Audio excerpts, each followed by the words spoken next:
am live. It's Saturday afternoon, well, Saturday evening now. And as you can see by the backdrop image, we are in the United States of America for at least the first part of this stream. So let's go to YouTube. There we go. Okay. Do a quick sound check. Yep, sound is working. Okay. Right. I've still not updated to 1.55 on American Truck yet. That is because the Great Step has not been updated. So we'll jump into TJ Vincent's profile.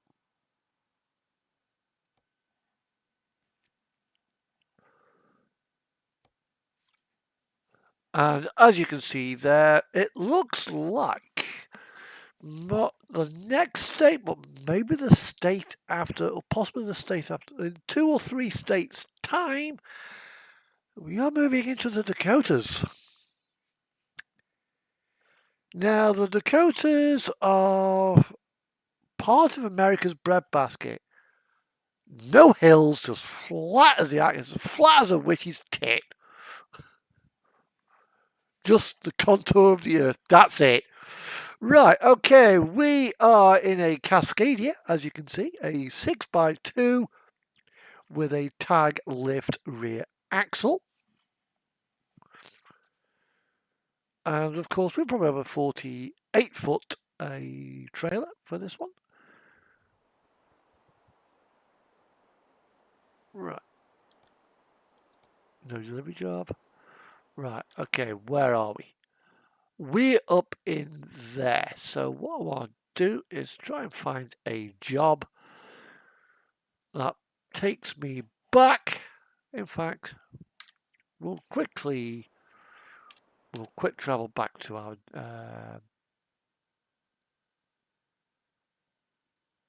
garage, and we'll start from there. So quickly zip over to Olympia. $3,000. How much?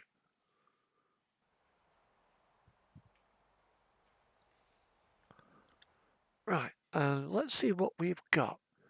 Now we've got I think it's probably a drive on or a reefer trailer attached to us. So dynamite, no. I'm not doing ADR. Fuck that. Yeah, we got a refrigerated trailer. We've got Spokane, Washington. Oh, I want to go kind of south. Kalispell, Twin Falls, Idaho.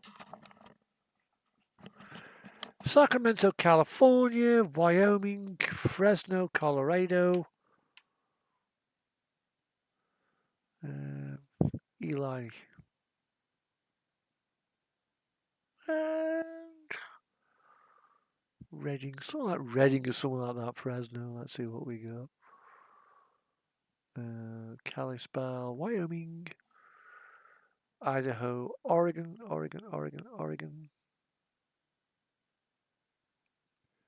Yeah, we could go down to Globe, Ontario, with 36,000 pounds of sugar.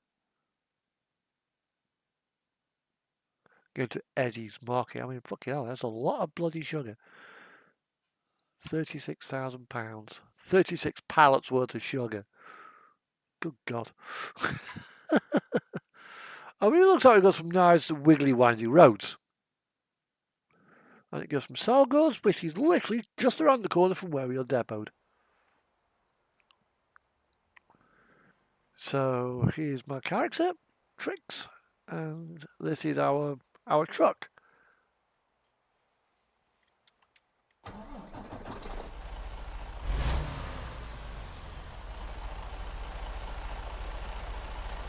I think it's a DD16 that it's got under the hood. Right, our trailer is just over there, so.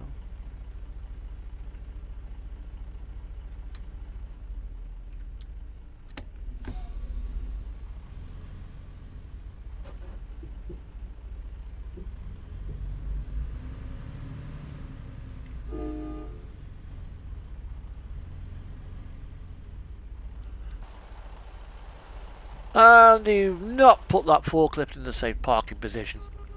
That's a trip hazard.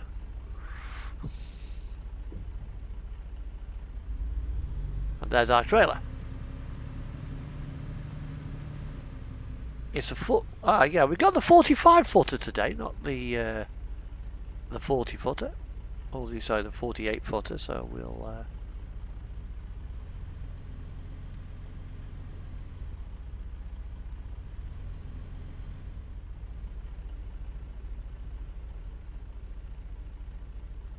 we'll swap that. Company trim budget if it's available. Yeah, it's available. We'll swap that.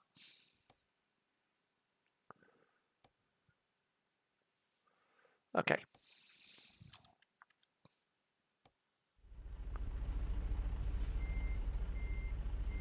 And it's already attached. Righty ho.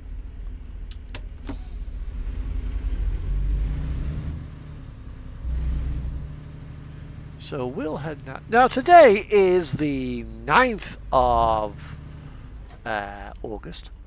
And I believe today is the 80th anniversary of the bombing of Nagasaki.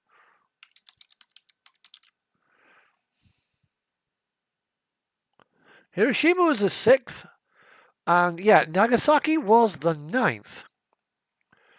Now, the two weapons used in the nuclear raids on Japan,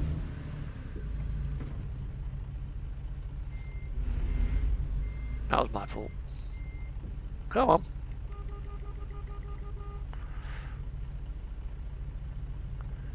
Was a gun type device. That's a Jaiku. And the second one was a plutonium implosion device. So the first one that got dropped on August the 6th, it's about 8:15 local time, Japan, was a one called Little Boy. And that basically had a tube with an explosive at one end, then a piece of uranium, and a uranium target.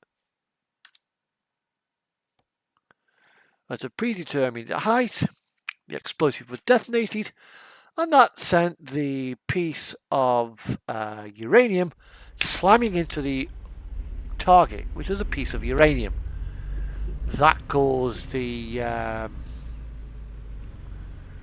chain reaction and released a massive amount of energy, which leveled half of Hiroshima. 3 days later, an aircraft called Boxcar, not same type of aircraft as Enola Gay, took off from the same airfield. Was it Tinian? Rings a bell? I'll have to have a look at that. And it was carrying a device called Fat Man. A significantly more chunky device to Little Boy. And this was plutonium based explosion. And the plutonium device was used explosive panels completely surrounding the plutonium.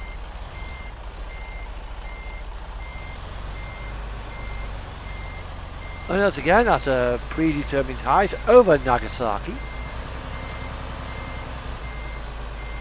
the explosives detonated, causing the plutonium inside to get crushed.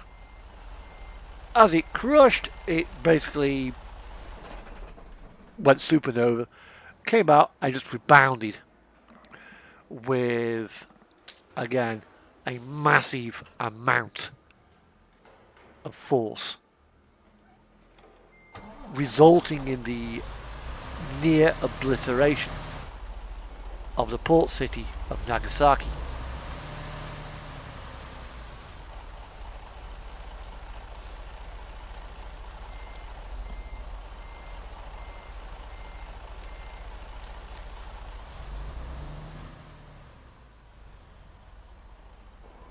That'll do.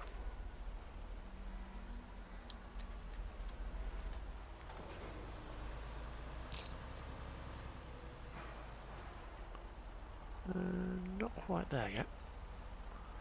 I'll sort that in a minute.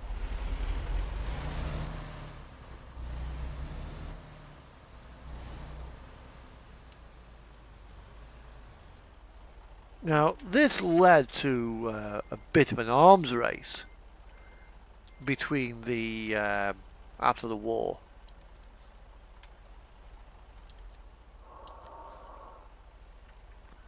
Between the Soviets and the West. And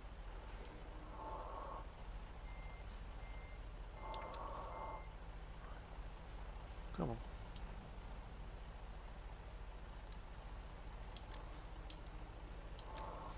There we go. We're centered.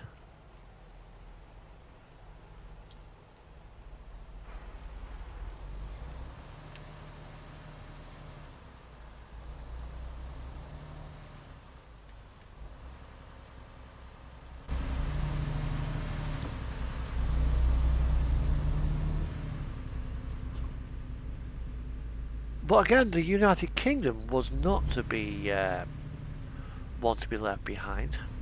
We weren't actually allowed to take our knowledge, documents and stuff from the Manhattan Project, so we had to develop our own weapon from scratch. And we did. We had a few issues on the way, making it work, but we made it work.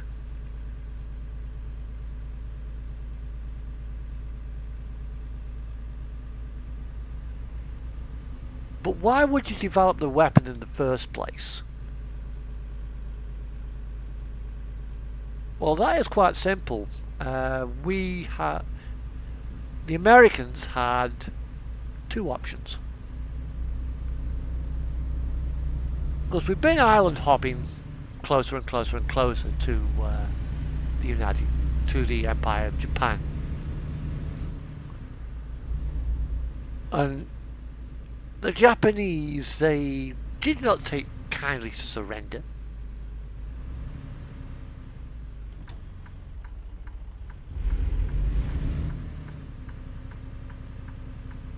And they definitely would not take kindly to Americans landing on their islands. And it would have resulted in thousands, tens of thousands of civilians being killed and American servicemen being killed. And there had to be a better way, they believed.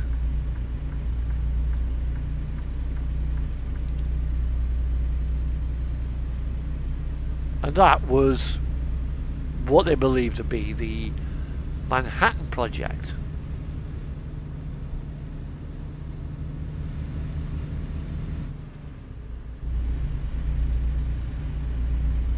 But it all could have gone quite badly. It could have gone pear-shaped had the shot the B-29 down.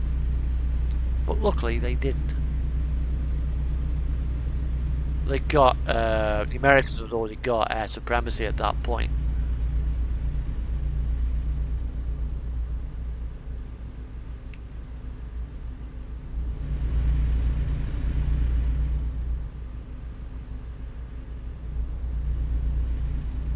But I reckon 82 years after the bombing of Japan, which will be not next year but the year after, there probably won't be many people left who were old enough to physically bear witness to and remember the bombings.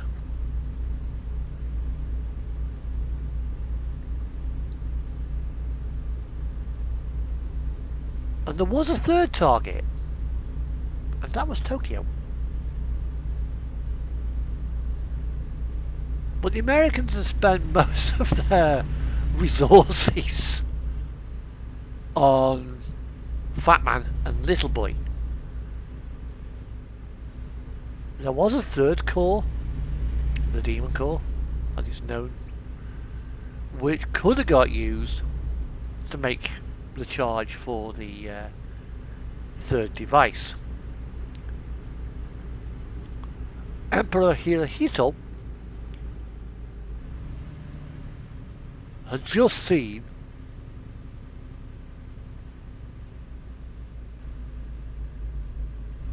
two cities get completely and utterly annihilated.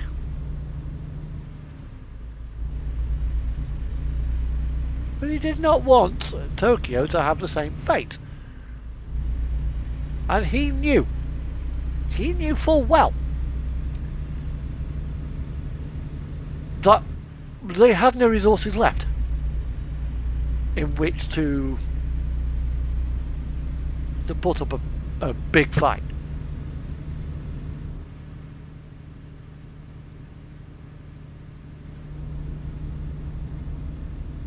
And he was a very wise man.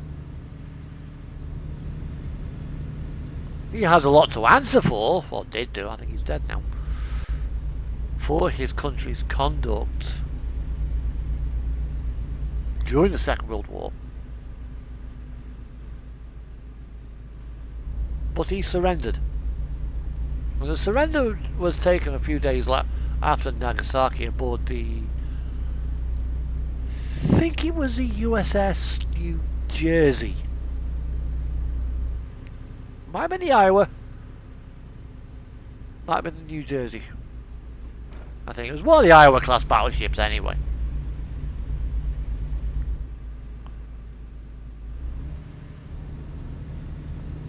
And he, after that, renounced Japan's status. As a result, they went from the Imperial Japanese military to the Japanese Self-Defense Force. And they've been that way ever since. But it appears to be that 80 years after the first and second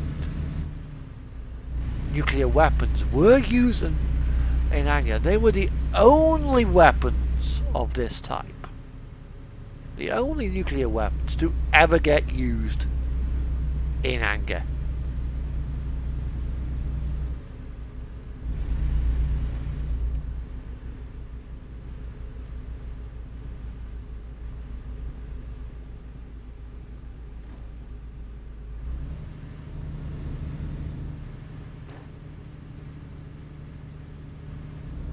And to be honest, thank fuck they were. Because weapons of that type have become exponentially much more deadly.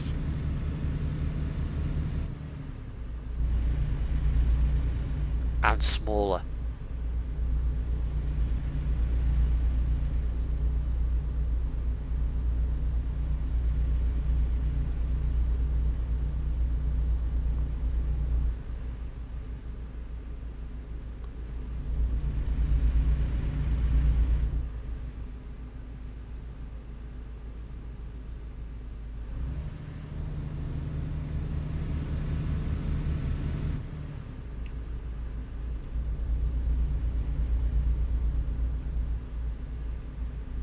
Now you can possibly have a tactical device 1/3 the size of Hiroshima, and you can stick it in a backpack. I think it was called a WE-177 tactical nuclear weapon.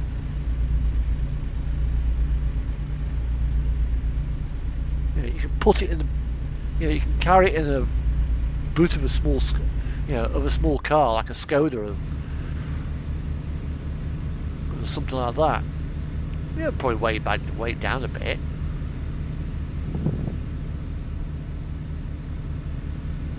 If you want to go really big, you've got the hydrogen devices.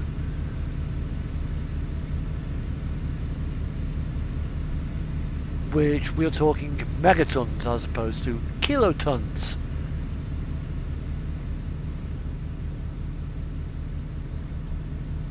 Thank God we didn't go for the gigaton device.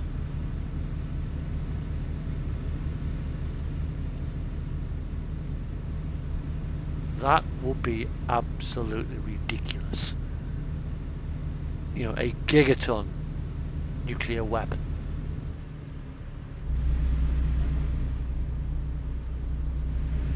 Which would be 1,000 megatons. Or 1,000, a million tons of TNT.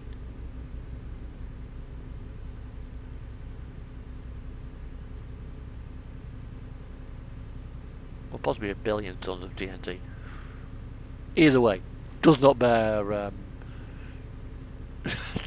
thinking about.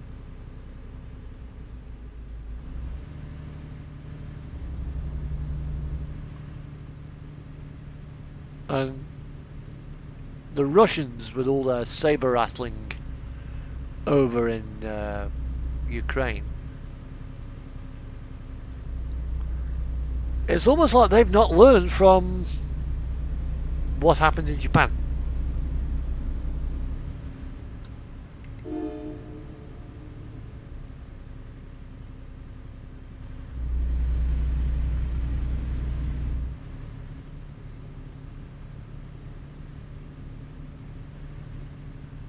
Nuclear weapons are not fun.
And I think the Enola Gay and the boxcar, so I think the Enola Gay, either it or a replica thereof is located at one of the main, I think it'd be the Smithsonian Museum.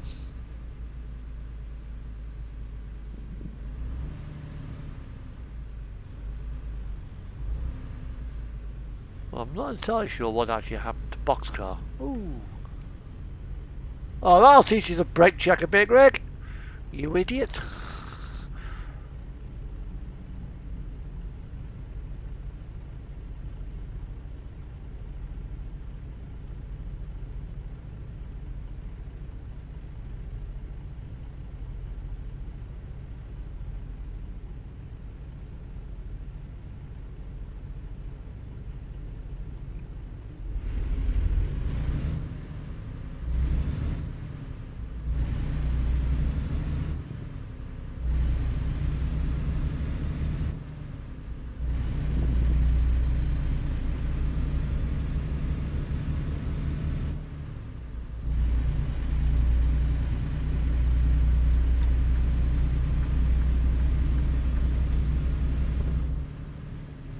Oh, it's sending me down this way, okay.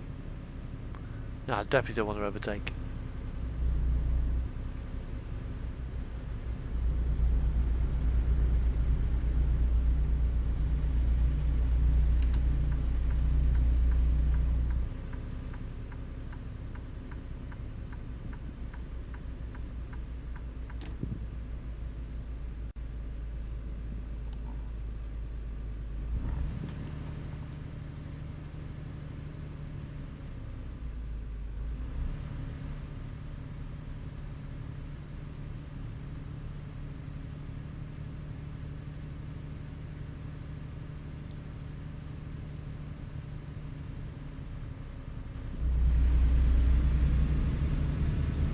Well, welcome to Yakima.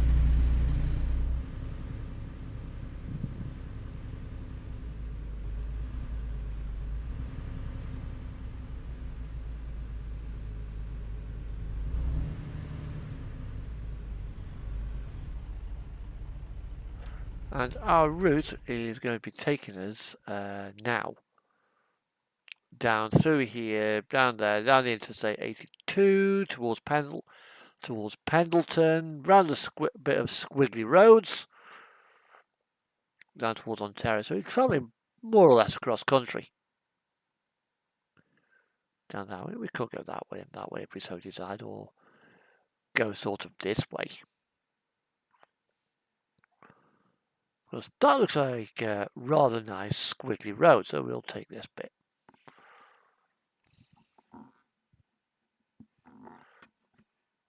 We got 8 hours. It's adding 3 hours to the run, so we could go that way. Or we'll stay onto the main road.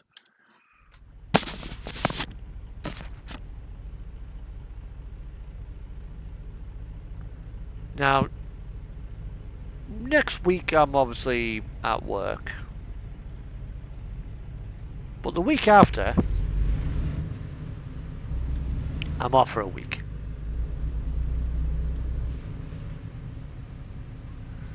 Which means I'm going to go down to Hinckley to drop off a couple of locomotives for a service. I think my 150s need to be serviced and my 37 needs to be serviced. Because the bogey's gone, it's gone a bit stiff and I can't see why, so.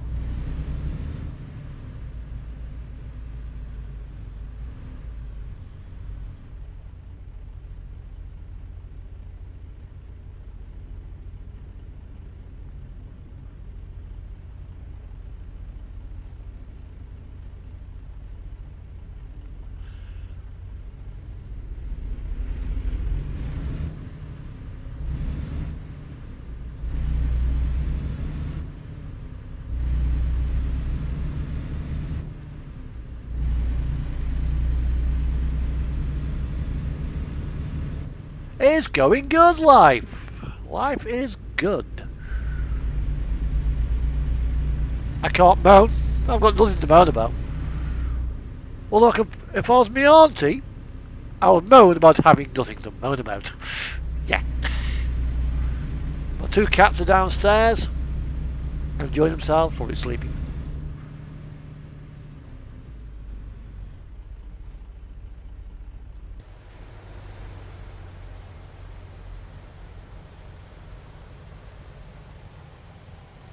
But yeah, everything's going good. Thought I'll take me little Cascadia to Oregon. Is that a swastika behind us?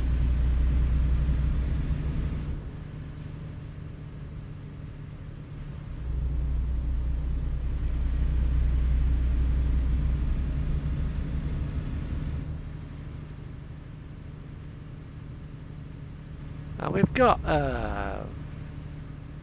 22 hours for this trip, so we can probably actually take a short break, and that'll make it daylight again.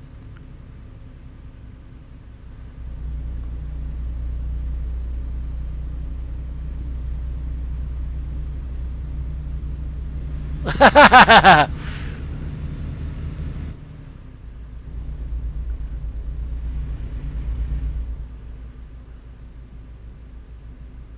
was watching a video on YouTube, or was it Facebook, and somebody did just that. Sent their little German Shepherd to introduce it to a kitten. And it didn't know what to do.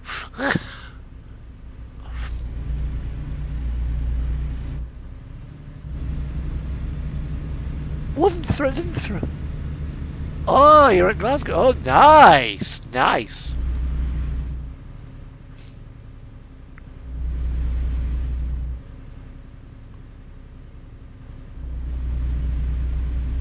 I mean, the cat wasn't scared of the little kitten. Wasn't scared of the little Alsatian.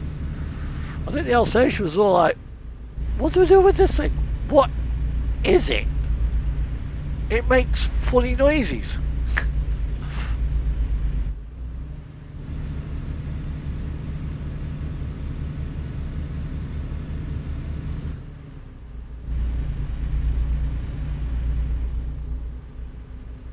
Another one I've seen as well is a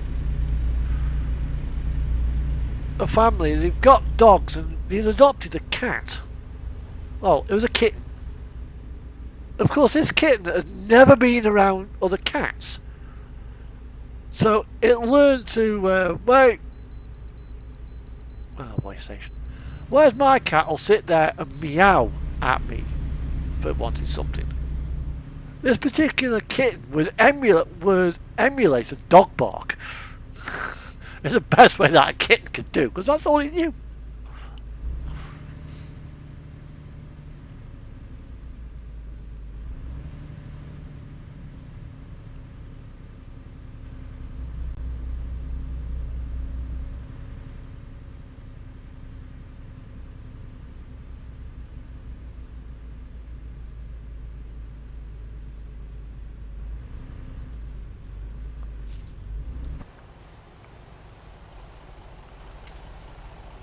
He would have known about it well in advance.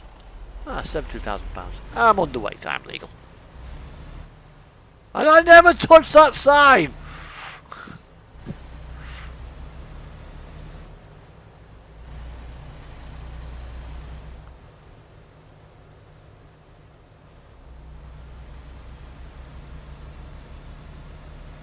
But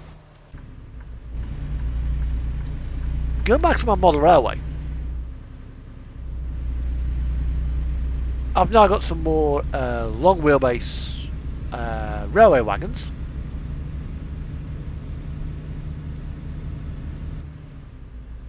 So I've got to get my 2mm locomotive service at Bachmann's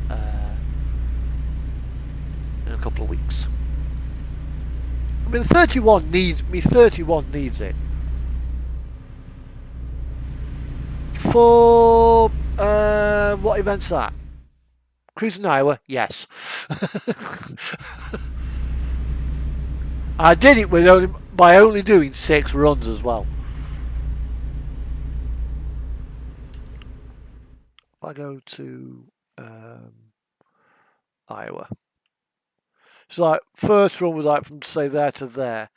Then I travel from like there and do one to say there. And my next one, I go from like there down to Burlington, and there to there, something like that. You just drive to another city and go from like an undiscovered city to another undiscovered city. Boom. So you can actually do it with just 6 jobs.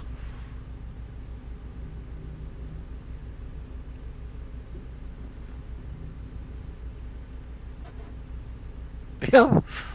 I was like, you did get a Stoke-on-Trent Street Deck EV. Which one? I'm surprised it got to Glasgow. Stoke's first buses are not that good.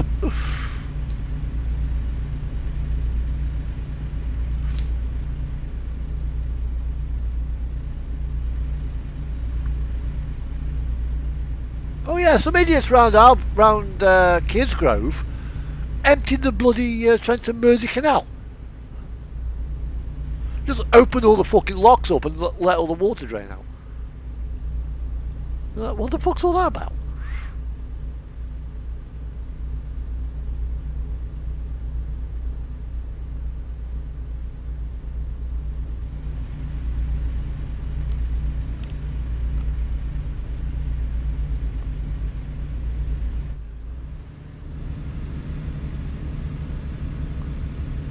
So in a bit we'll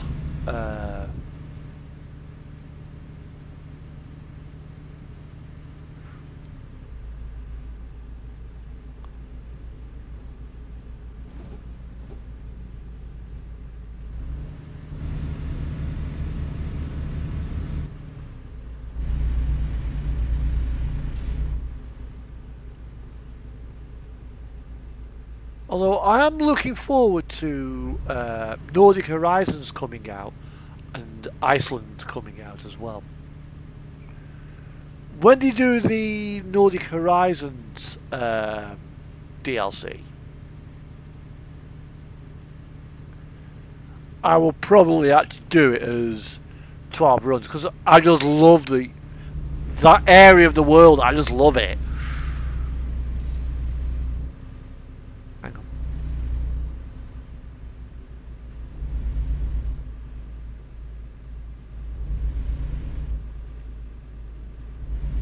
I like getting on a bit for buses, they are.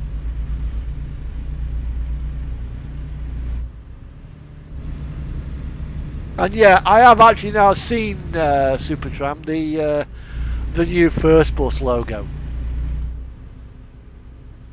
My cat could do better.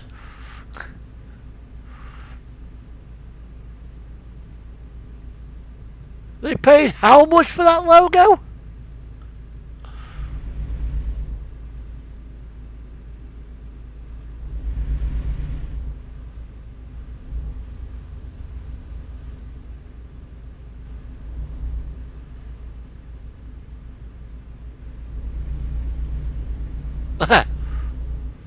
Okay. Yeah. Although I was actually born, believe it or not, in Aldershot. My family was a Forces family. My dad was in the army when I was born. So I've been brought up in Stoke for, of my 49 years of life, 47 of them have been in Stoke-on-Trent. So yeah, I'm from Stoke.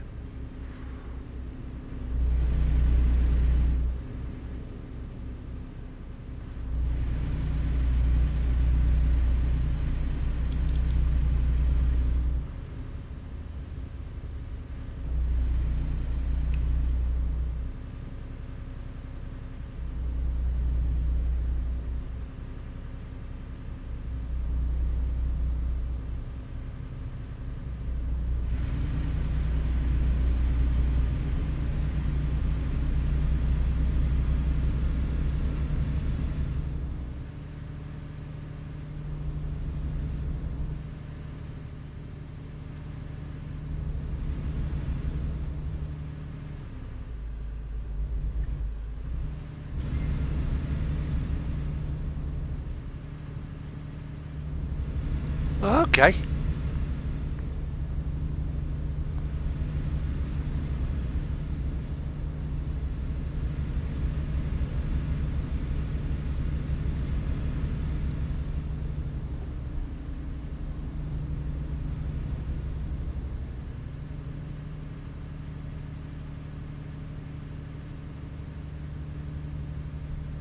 So where's that going to be then, life?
Oh God.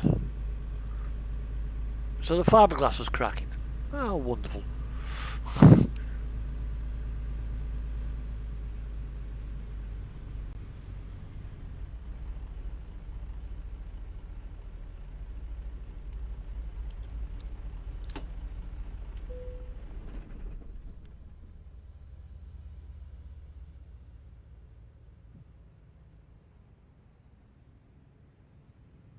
Oh dear. Mind you, the fiberglass cracking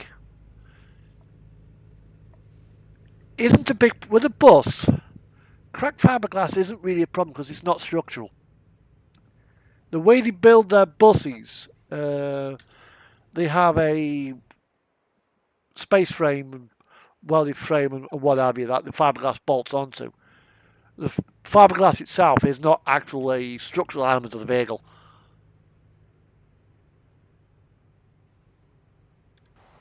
Just like you really don't want your gel coat falling apart after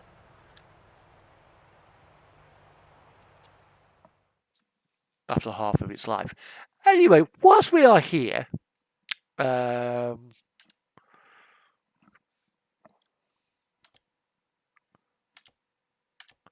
in Pendleton. It's time now to... No, it wouldn't.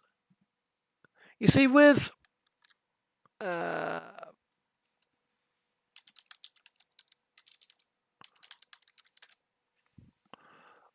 bus,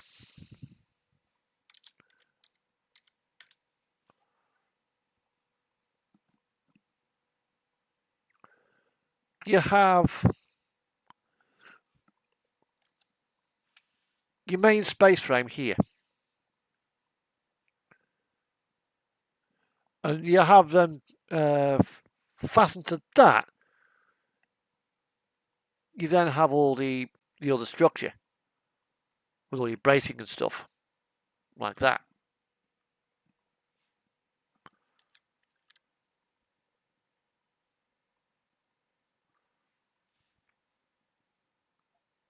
So it wouldn't actually fall in half.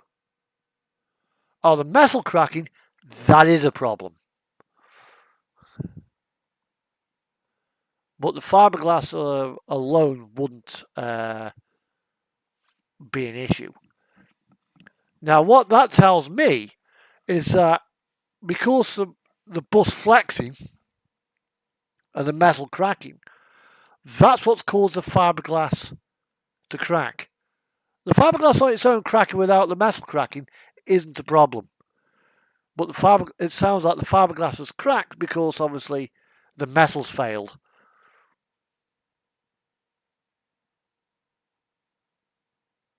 It's a result. It's a secondary failure.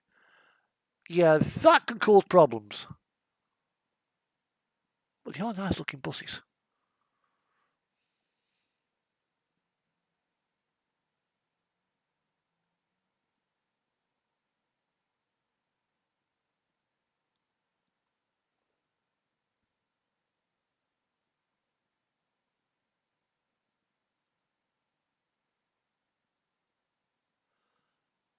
They are nice. They are nice looking buses. And the Toyota are also working on new battery technology as well, which means that lithium batteries are going to get a lot safer.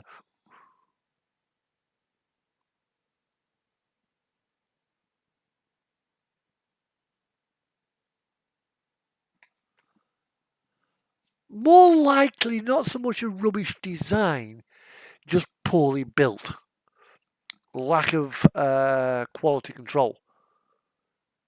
Because the same way that they built buses now is how they've always built them. You know, you look at you take the frame off, say, Leyland Lynx or Leyland National or a BYD, it won't be that much different. Because like what they've done, they've made them all like a nice space frame design to keep the weight down.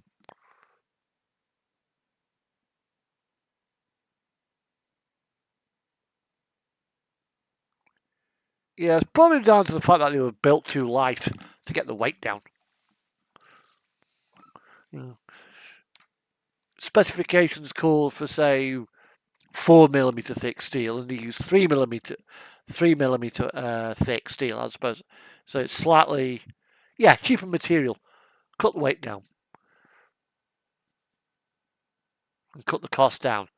What you do, you're saying, we'll buy in this steel, this particular grade of steel, because it's £200 a ton less expensive than what the specifications call for, so we can palm it off and pocket ourselves a bit of money. Things like that going on doesn't help. Right, I'm going to go quickly downstairs, grab myself a cup of coffee, because we have a nice area, and then we'll continue the run in daylight. Back in a minute.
I hope. What's that?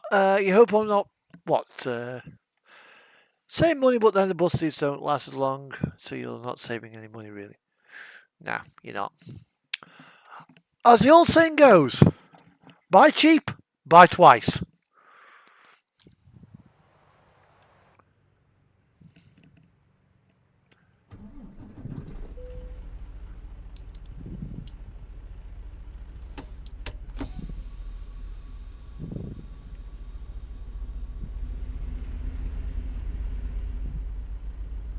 Well, I think more than likely it probably actually comes down to quality control.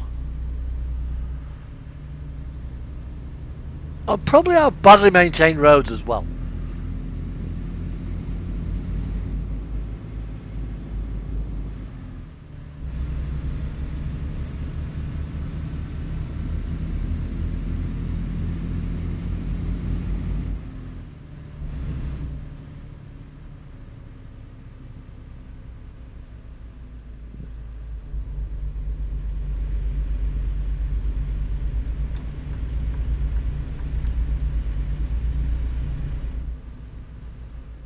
Right, we've got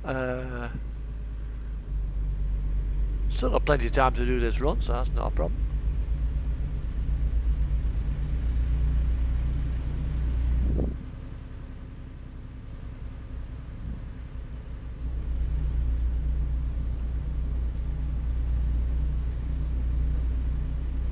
Yeah, it comes down, Supertramp, to quality control. Whoever did the welding on that job probably didn't do as good a job.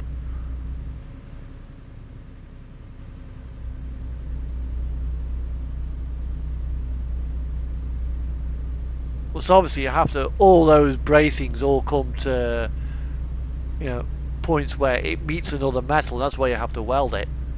And that's where you're going to get your cracking. And if your welding isn't up to par, then you're going to get problems. I'll talk about electric vehicles. I was coming back from one of my delivery runs. I was coming up the A50. I'm coming out of Derby because they've just had the ticket-only Gracie's Gathering event at Alston.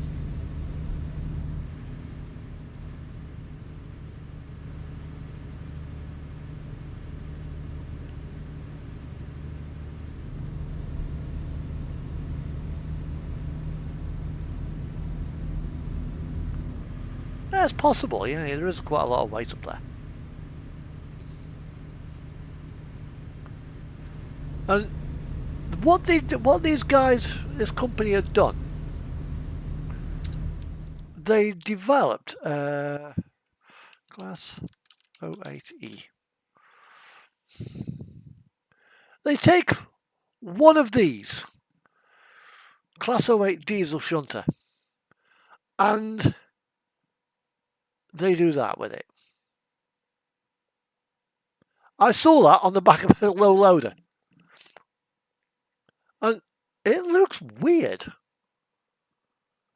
Because the chassis is probably getting on for the best part of 60 years old. Let's say 08308. When was she made? Class 08308. Yeah, it dates back to the 1950s.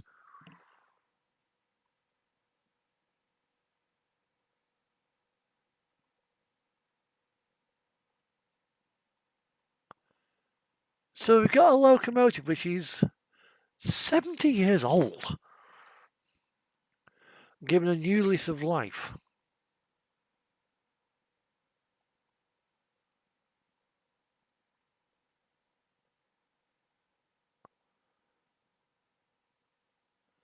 Now, lots of rust in it and stuff like that. Remove the old engine, clean it all up, and you put lithium batteries in.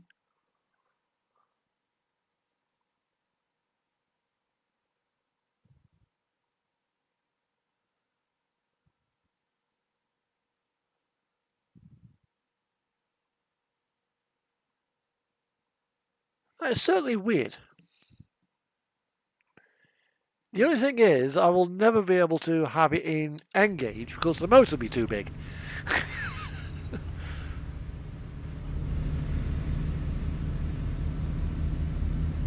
Well, I would have thought Superdrum that they put the batteries low down to keep the weight down.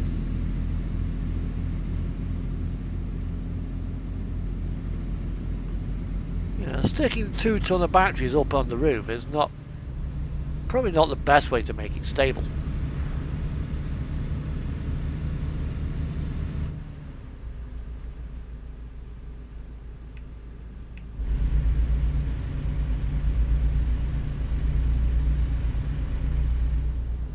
I've got Baker Street, got Baker City.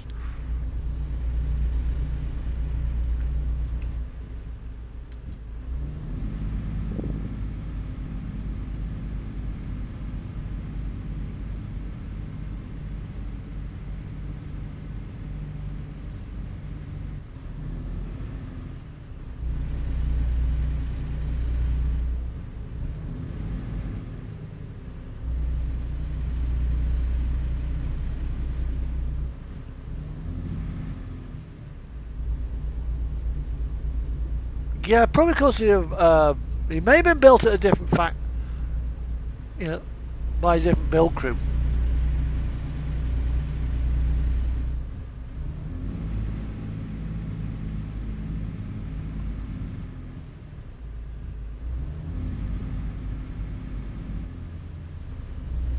If things get missed on the quality control, you're going to get problems.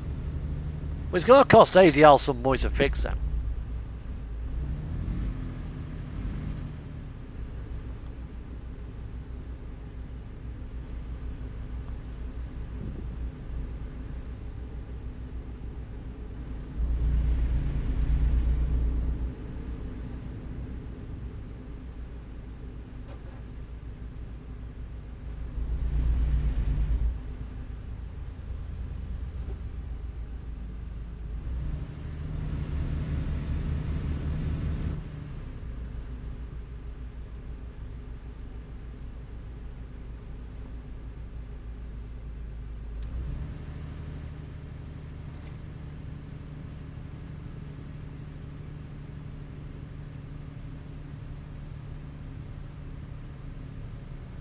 Even the COVID.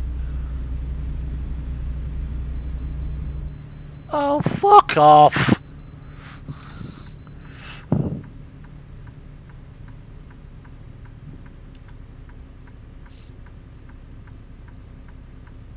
It's got to be one of them bloody trips, ain't it? Way station, come on in!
Yeah, sometimes they leave stuff in like that, like, we don't need it, but we'll leave it in there.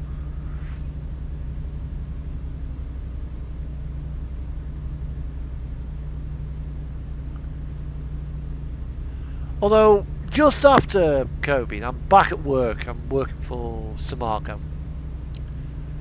And one of the places I used to go to, not been there for a while, is a engineering place in Colville, Terex. And the guy used to laser me hand with a thermometer thing to obviously take me temperature. And if it was over a certain temp, they weren't allowed to let us in. And this particular day, I mean, the Volvo I was driving, the heater blowers were right next to the steering wheel. I've got the heaters on full blast. So as a result, my skin temperature on my right hand was way above the threshold. Like, well, can we take a temperature please for your hand? Yeah, there you go. That's an awfully high, sir. You not got... No, I'm fine. We can't let you on site. It's fine. Yeah. Well, why is your temperature so high, sir? Because I've been blowing hot air onto my hands. Of course it's gonna be warm. Here, if you're not happy, zap the other hand. Oh. Fucking idiot.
I think Bergen wants to go into the train room while she's not going in. Come here, Bergen. Come here. Come here. Come on then. Come on. Come on then. Come here, you.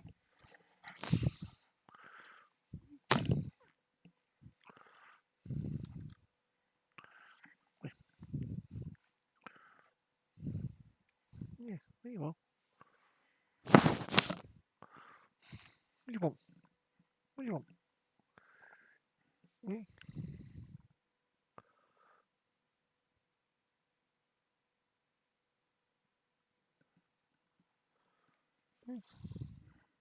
Okay. Yeah, that's a good roll go. Yeah.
fuck it, I'm going.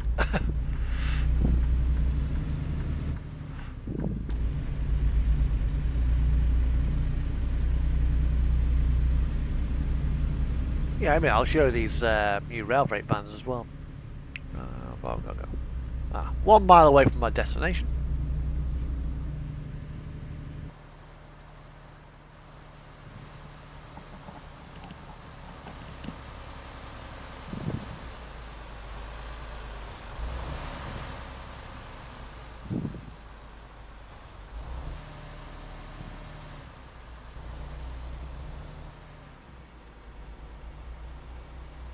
Oh, we have, I think it's an Eddie store we've got to go to.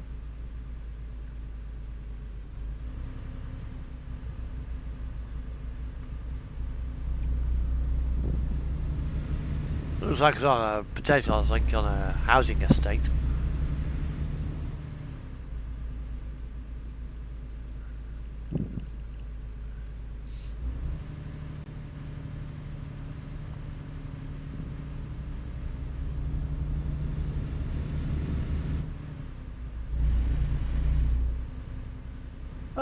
Here we are. Eddie's.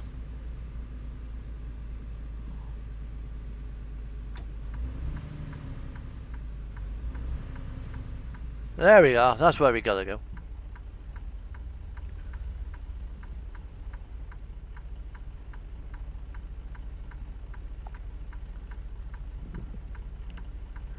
Oh, Texas big thing, it's probably AI.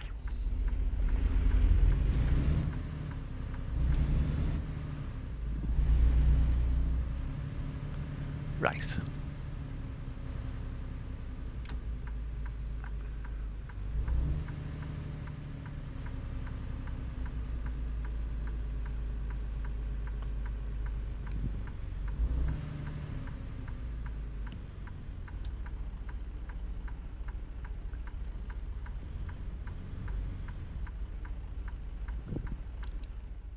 Right. Okay. We'll go there.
This is going to be interesting back into here because I've not got much in the way of swing room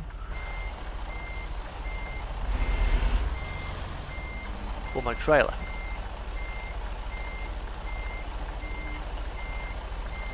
I've got to go right up against the wall, so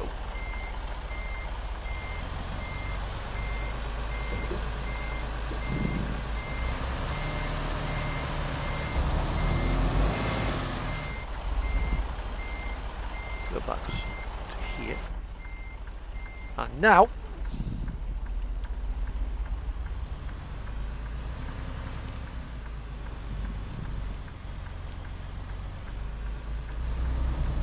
shove it over into the handicap spot.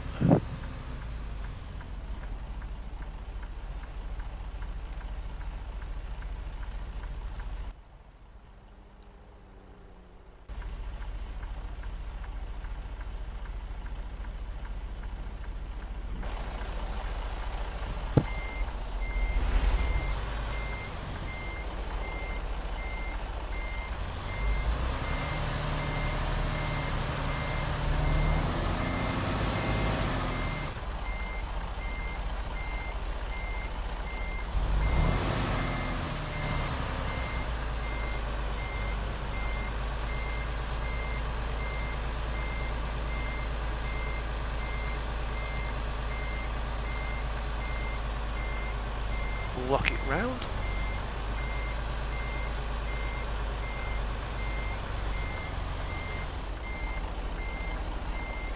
I'm going to miss that, I think.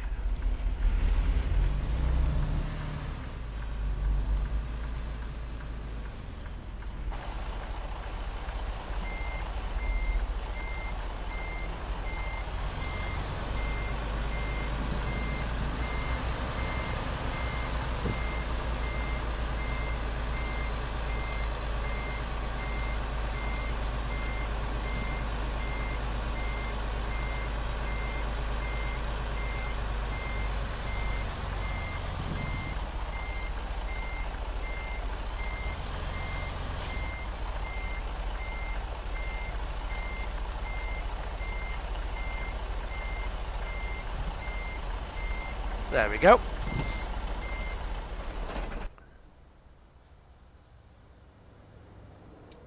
Nicely done. 488 miles. Right, okay, let's see what they've got on offer.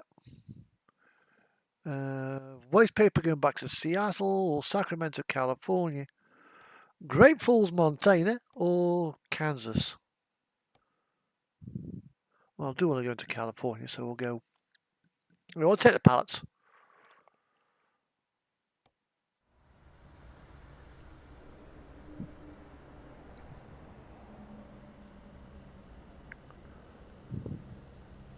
Right.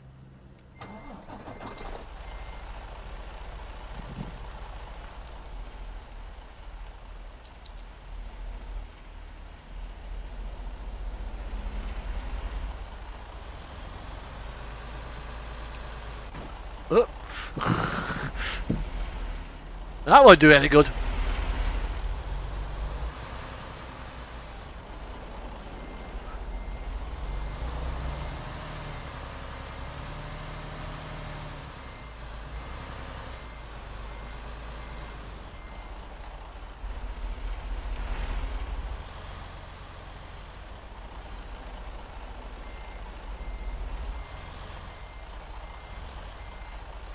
Yeah, in a minute I'll go get my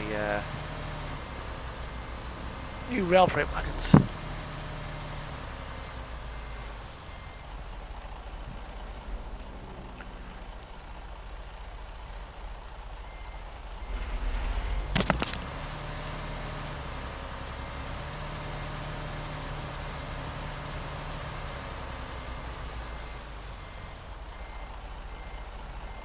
Right.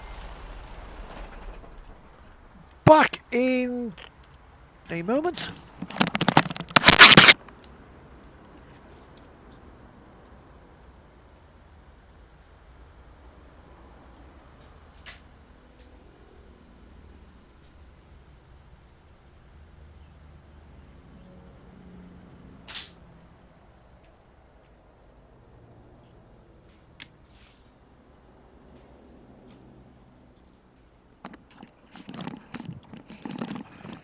Right, back with you for a second. Yeah, these here. If I can just do it. Grass a bit warm. Are my new Speedlit wagons. Got 5 of them from Rails of Sheffield.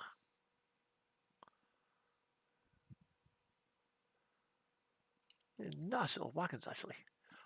Very, very free rolling. Long wheelbase, as you can see. And these are going to be coupled to probably one of my class 31s, or maybe my 37, doing Speedlit work.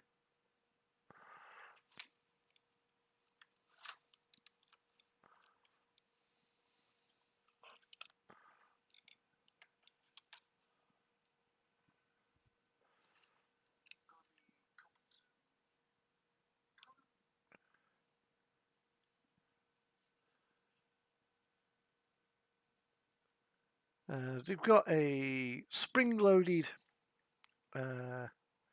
coupling. I think for these, NEM pockets probably would have been better.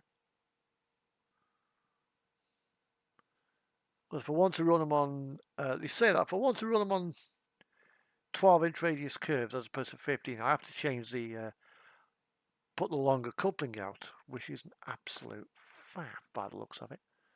But they go around my R4 curves quite happily, so I'm not going to change anything on them.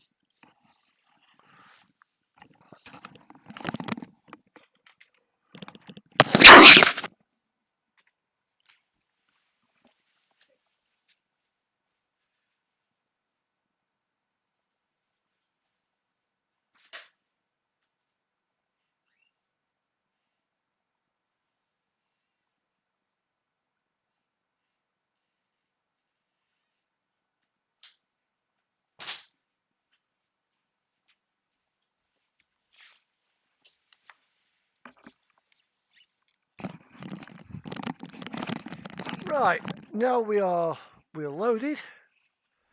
It is now 9 o'clock, so let's get the last run of the stream done. And this will take us to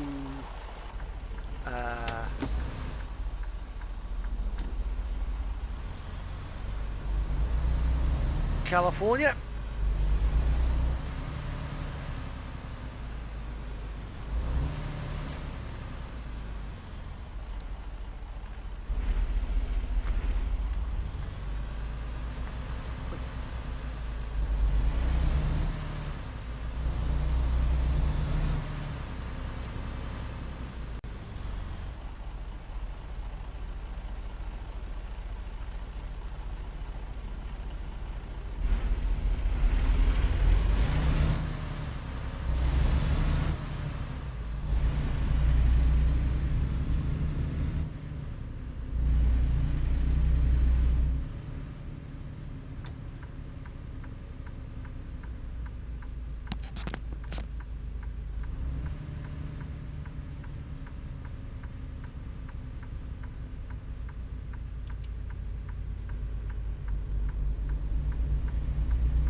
So we've got two ways we can do this. We can make our way over to I-5 and pick up I-5 in Oregon.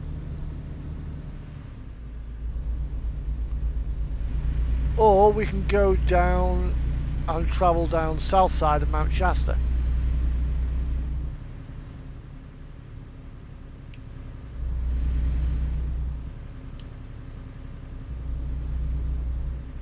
Which looks like that's the planned route.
we've got a 500 miles to go, so I'll leave that up so you can see how far we've got to go.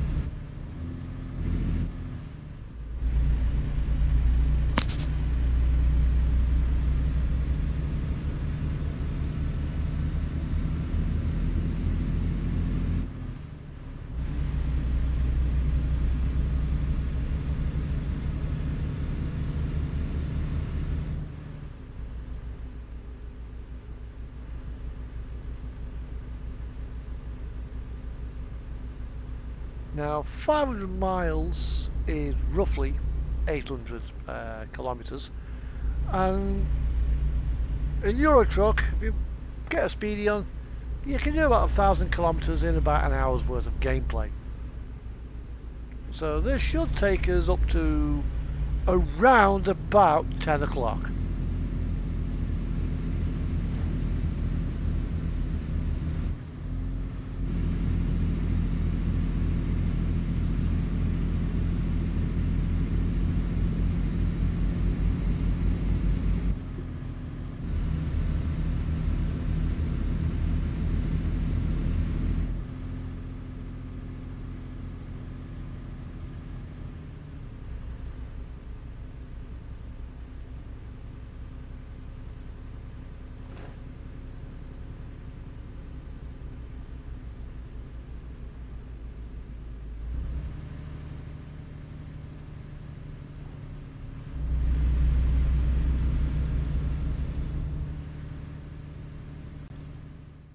However,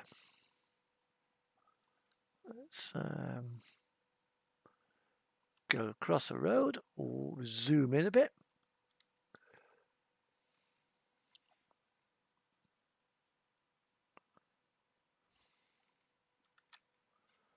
And then make it daylight.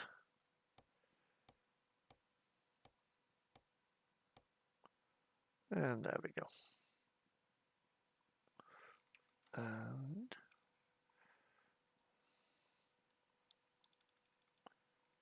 put the camera on the there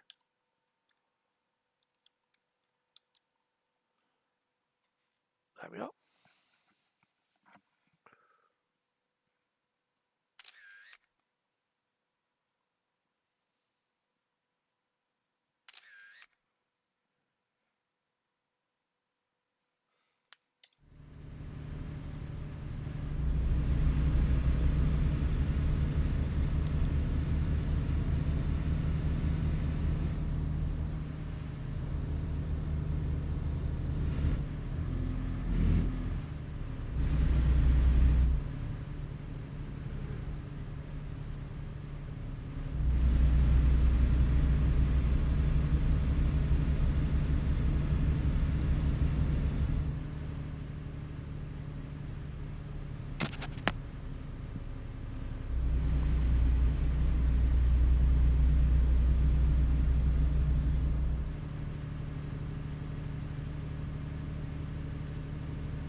Way, that's for washing my cat.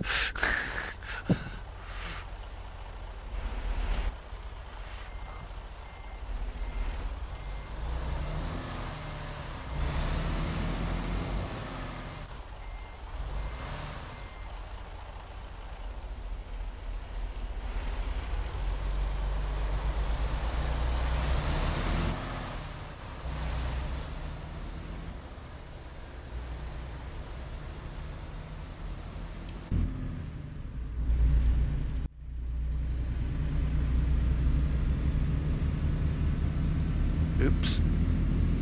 Well, at least I got a bypass this time.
Now, illegal move coming up.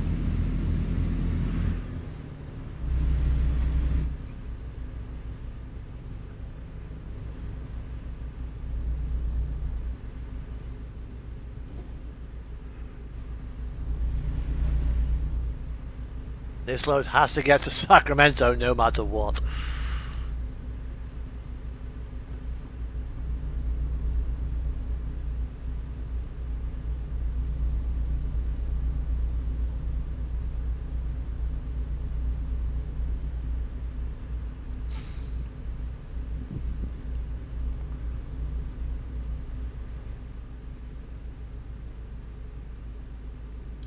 Wait, Bergen, what are you doing there? What are you doing?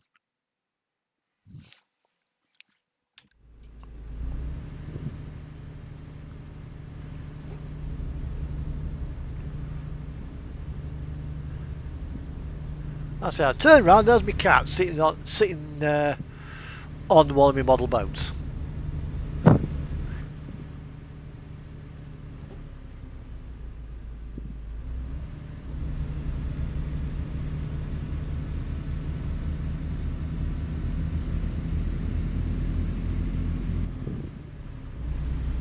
Now I do need fuel. I'm down to about a quarter of a tank, so I've not quite got enough fuel to get to Sacramento. But may have enough fuel to get to Reading, or maybe Weed. Might be able to fuel to Weed. Yeah, Weed. Name for a town. It's on the flanks of Mount Shasta. Which, if Shasta were to erupt tomorrow, Weed would get a face full of it.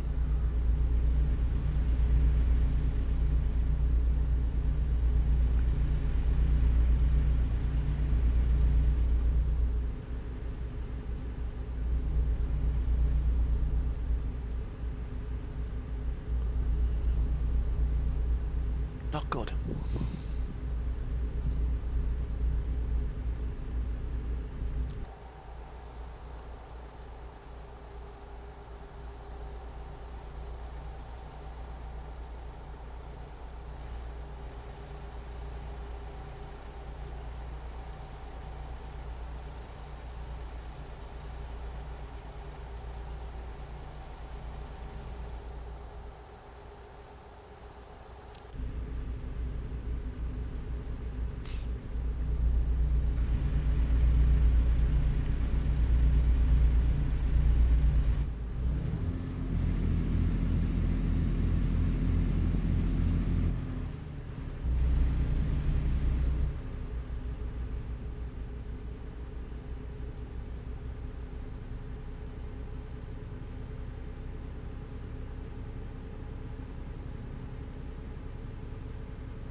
Now, I think the nearest workshop to where I am is probably Medford. Although we are approaching a lake of some description, so I think Lakeview, Oregon is not too far away.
Now, is that a fuel station or is that a ghost fuel station?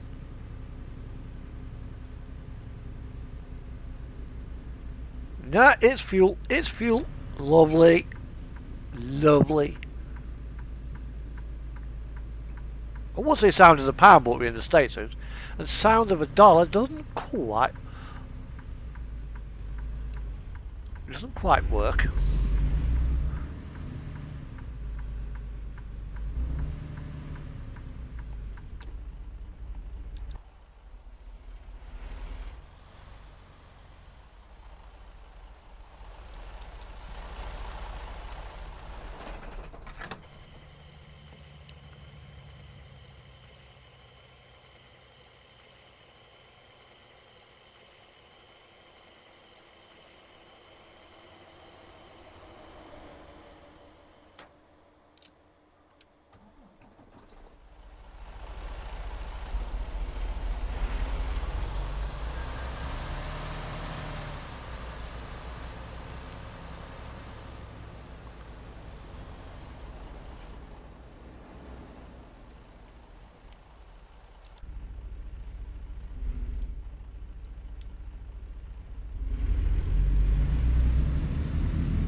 So we're now leaving town. We're leaving Lakeview, I think it was, or were we entering Lakeview?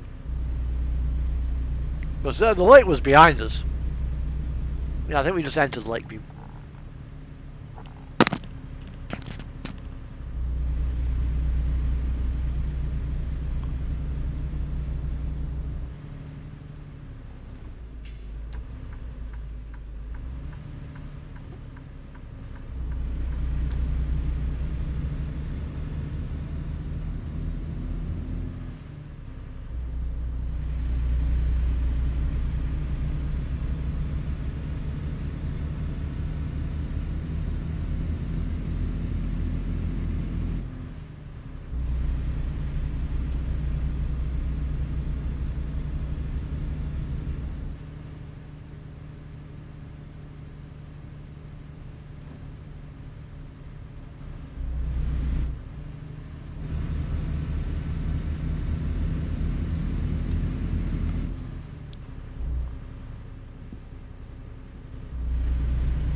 And welcome to California, baby, California. Which means over there is a huge, great big lake. Hence, Lakeview. You know, with a railway running around the edge of it. So there we are. There's a lake over there.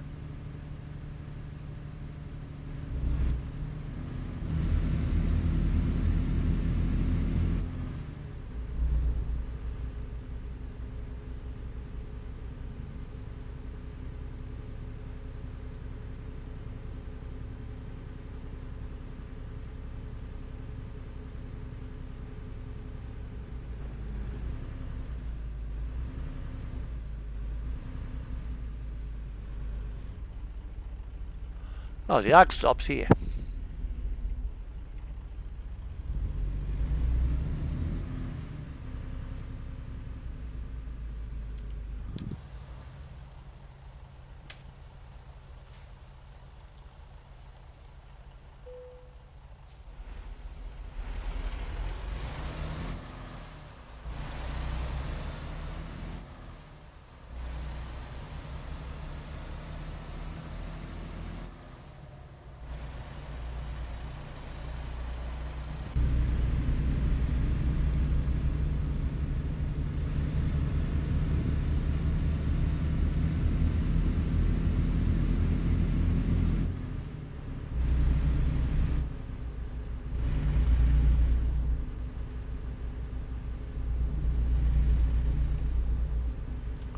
So we've got 320 miles. So we're going to be heading down to I-5. But in the meantime, we've also got to go around Mount Shasta.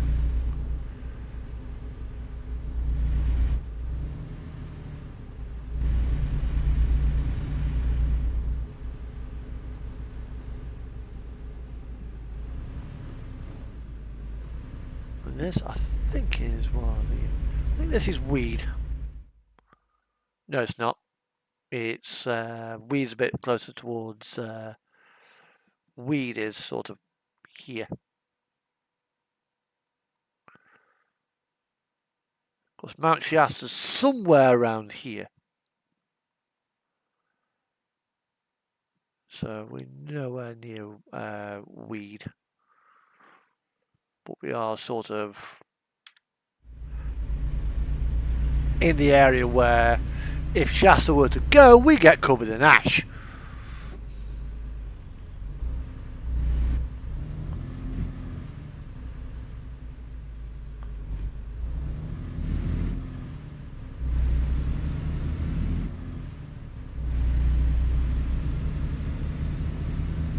Like when Mount St. Helens erupted, it dumped a fuckload of ash all over the United States.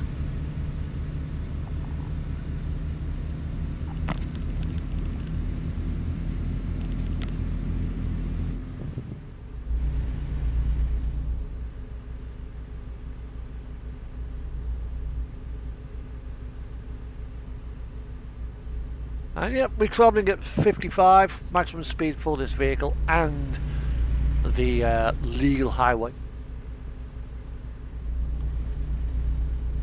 California is one of the more progressive states when it comes to laws regarding what you can do, unless of course you're driving.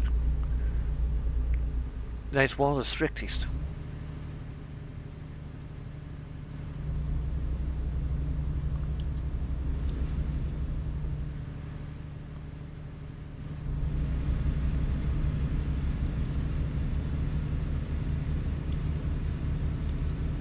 Gallon oil.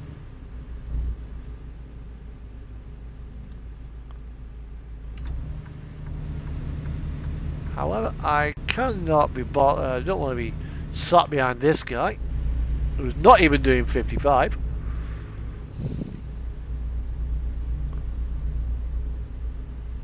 Well, we are in the 40 zone, that's probably why. Fuck that, I want to get on with it.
don't think I went into raised miles there, but let's hope not.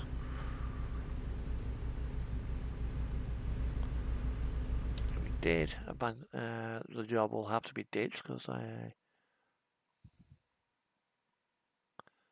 still in real miles by the looks of it.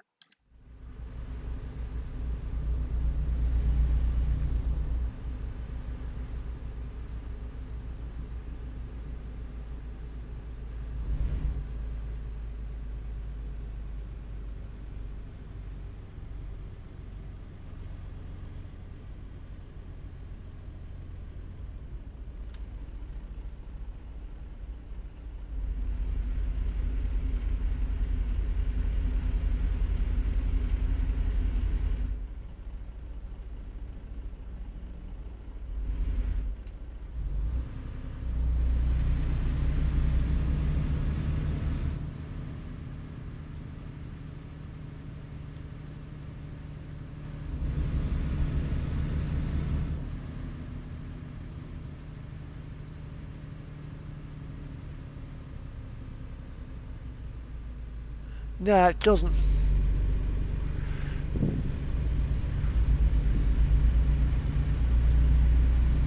But unfortunately, there is time on the job to make it daylight.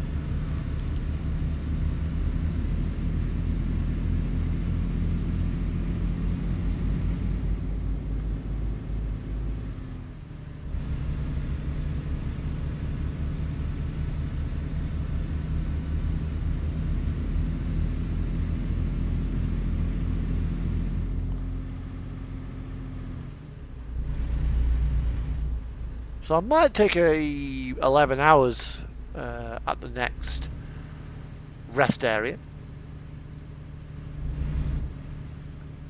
At least make it, which will at least make it daylight for the last bit of the run.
And above us there is Interstate 5.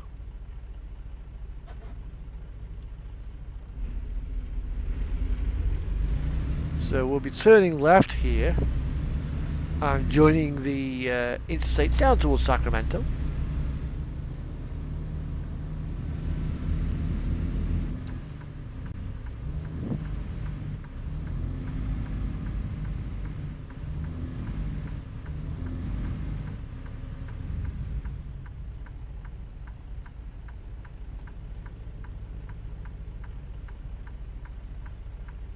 What the hell is she doing that for? What have you done?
And now we have a straight run, 170 miles to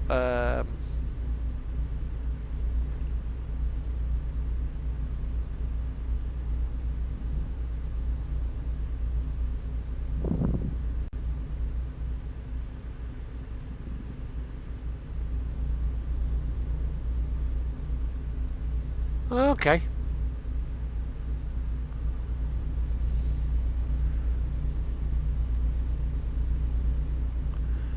Like going all the way around the county just to get to the town.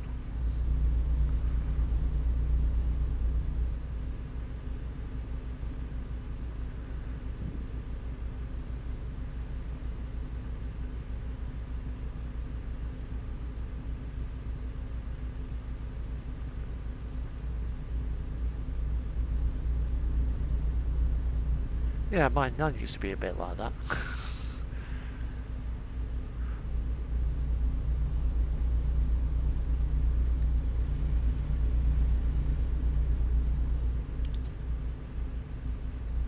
Well, daylight is a-coming.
Oh, so it does actually recognise the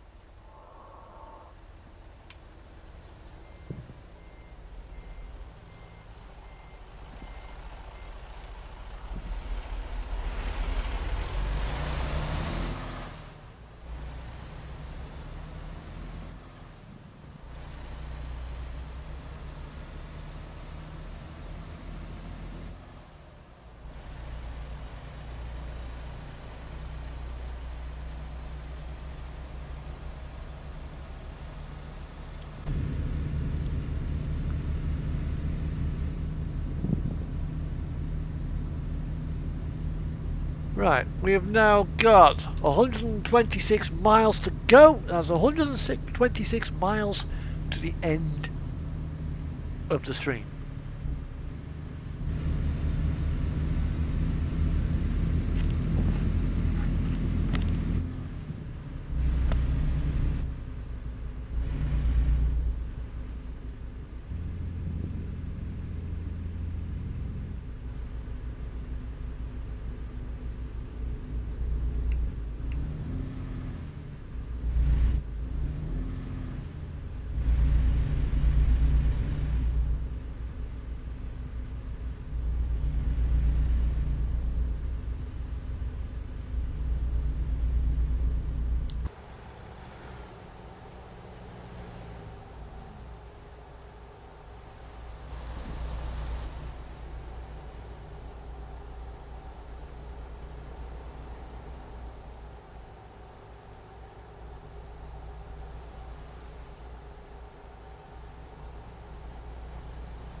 Okay.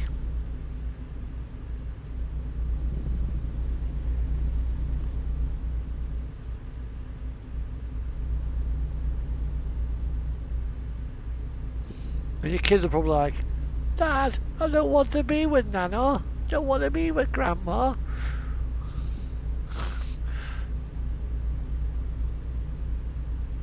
Although with me, it was my auntie Gladys I used to be, did not like to be around. She was always bloody moaning.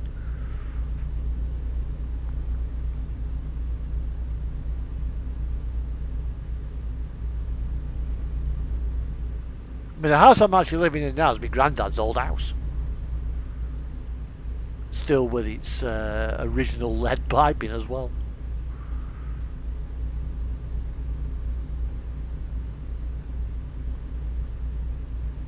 Yes, I have lead piping in my house. Yeah, very likely.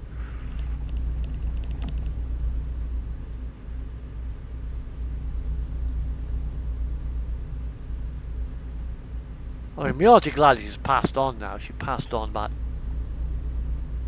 8 years ago.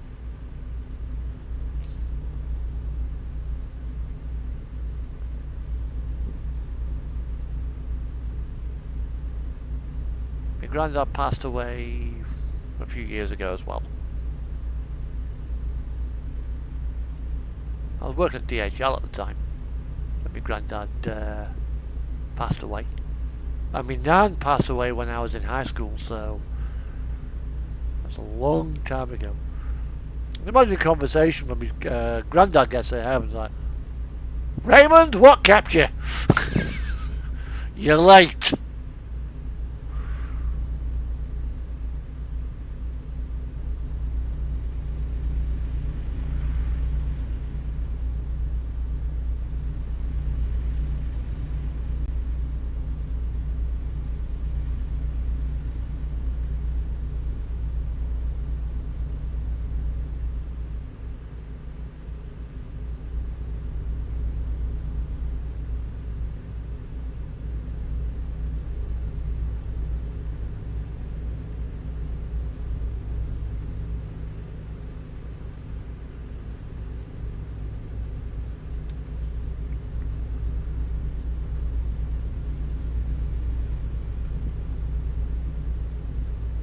It was a cardiopulmonary embolism that got me, me nan.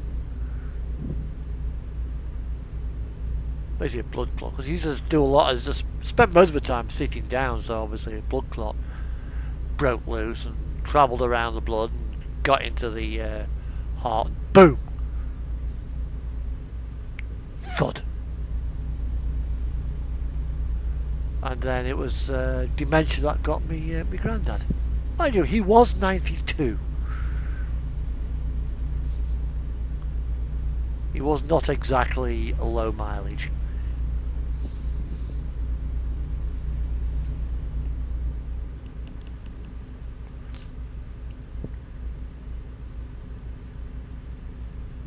And quietly my mum just slipped away.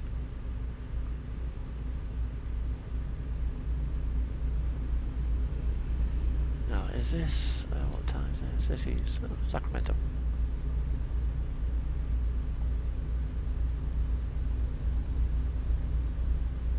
I'm trying to read text and what is it?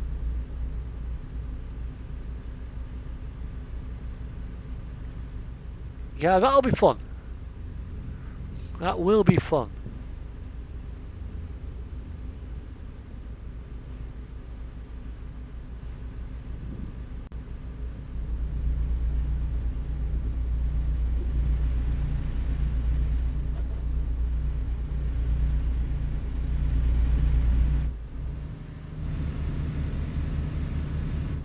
And welcome to Sacramento!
we're not too far away from our drop point now, so all is going to be good.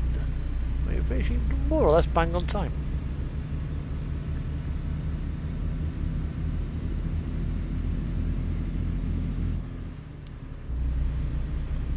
And we are going to Venture in Sacramento.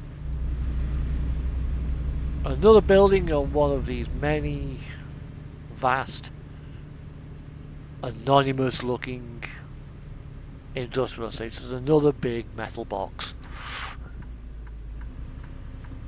Soulless, efficient.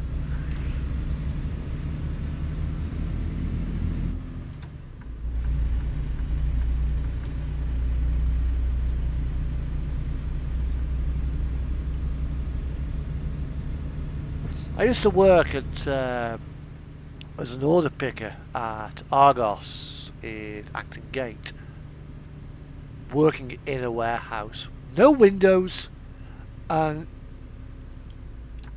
I'm so glad I got out of that job.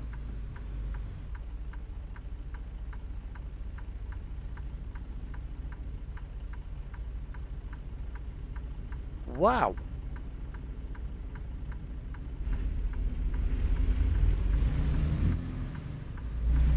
Unfortunately, that's the truck driver's job over.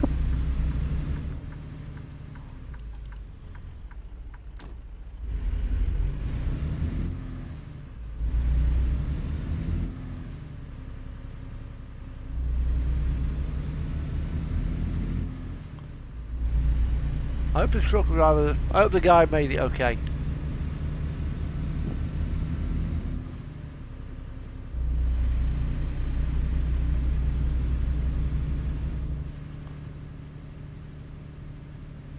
Here we are, Venture.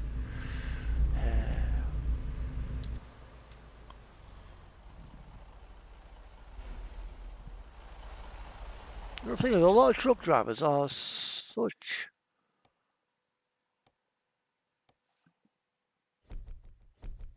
Yeah. As long as his life saved, that's good. Right, that's it. We are done for the night.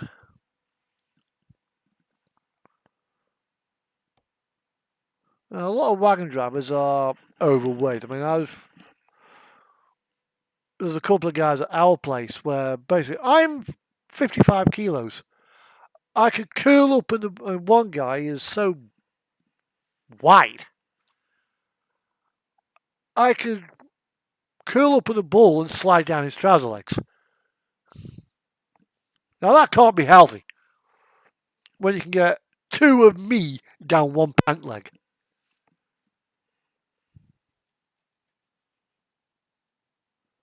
Yeah, he has to lift.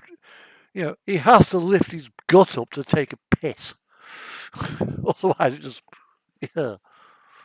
yeah. Anyway, I'll see you all next week. All being well. Actually, although it may not be a Saturday, depending on what time I get back from Liverpool. No, it doesn't.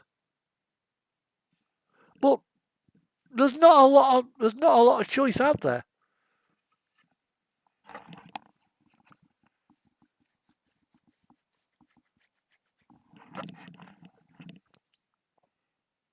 No, we do have to eat bloody crap.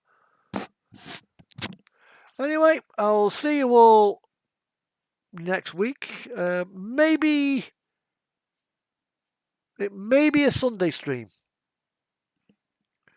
So if I'm not online by 8:15 on a Saturday, it's because I'm probably not back from Liverpool, because I'm going on the Mersey Tunnel tour and a few other places as well. So take care, be safe, be well, and have a wonderful week.